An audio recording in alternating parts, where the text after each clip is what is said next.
quand on parle de nouer des liens, il ne s'agit pas simplement de nouer les liens entre deux pays. Il s'agit aussi de nouer des liens avec les autres pays dans un cadre multilatéral, comme par exemple les Nations Unies. En fait, de nos jours, il y a deux grands domaines d'activité diplomatique.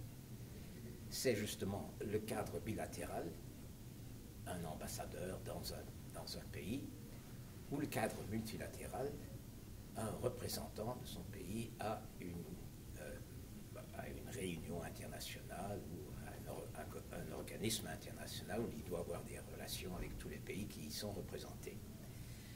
Ce sont deux activités très distinctes. Dans la première, il s'agit surtout de mettre l'accent je parle du bilatéral, de mettre l'accent sur le comment et le pourquoi des actions de son propre gouvernement et des souhaits de son pays. Dans le deuxième, il s'agit plutôt d'arriver à s'entendre comment rallier les autres pays à la proposition qu'on veut faire avancer, la résolution, le document qu'on veut établir. Ce sont des activités qui sont très distinctes, très différentes, qui se déroulent dans un climat différent. Je ne vais pas m'attarder là-dessus, mais je voudrais simplement faire la distinction. Il y a, premièrement, dans le rôle du diplomate, ce qu'il ou elle fait le plus souvent, c'est la représentation. Alors les gens vont vous dire, la représentation, ça veut dire quoi? On se met en beau costume d'apparat pour se faire voir dans des occasions mondaines. Oui, il y a parfois cela, mais on représente son pays dans des fonctions officielles, dans des situations parfois dramatiques. Il peut s'agir par exemple, on se trouve dans un pays où il y a un coup d'État. Est-ce que le diplomate se rend devant les nouveaux chefs tout de suite, dès qu'ils ont pris le pouvoir? Ou est-ce qu'il demande d'abord des instructions à son gouvernement? Ou est-ce qu'il informe d'abord son gouvernement de ce qui vient d'arriver? Là, vous avez une situation de représentation qui implique tous les aspects de l'activité diplomatique. Mais on ne représente pas seulement l'État, son État. On représente son gouvernement.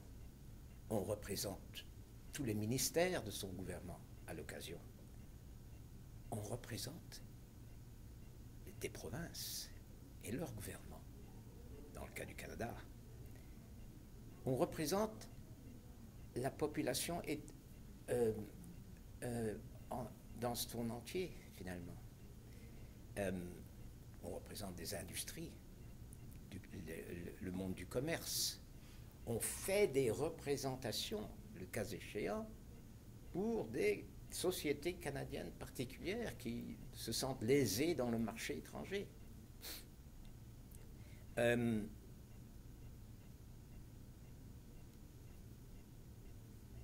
Tout de suite, après le travail de représentation, on arrive à l'analyse. Une des grandes fonctions d'un diplomate à l'étranger. Il faut qu'il analyse non seulement la situation du pays, mais les événements, les personnalités avec lesquelles il établit des relations, les actions du gouvernement étranger. Il les analyse et il fait des recommandations à son gouvernement. Tout ça, nous, on appelle ça du reportage. On rapporte ce qui se passe, ce que les gens pensent, ce que nous-mêmes nous pensons est en train de se dérouler. Et on offre des conseils à nos gouvernements.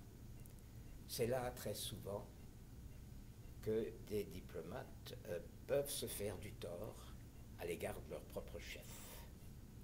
On donne parfois des conseils que son propre gouvernement ne veut pas entendre.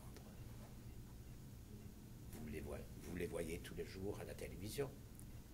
Quand un diplomate demande l'asile dans un pays, dans un autre pays, parce qu'il n'est plus d'accord avec son propre gouvernement, comme par exemple récemment l'ancien Premier ministre de Syrie, c'est pas nécessairement parce qu'il est en désaccord, c'est parce qu'il a donné des conseils que son chef ne voulait pas entendre.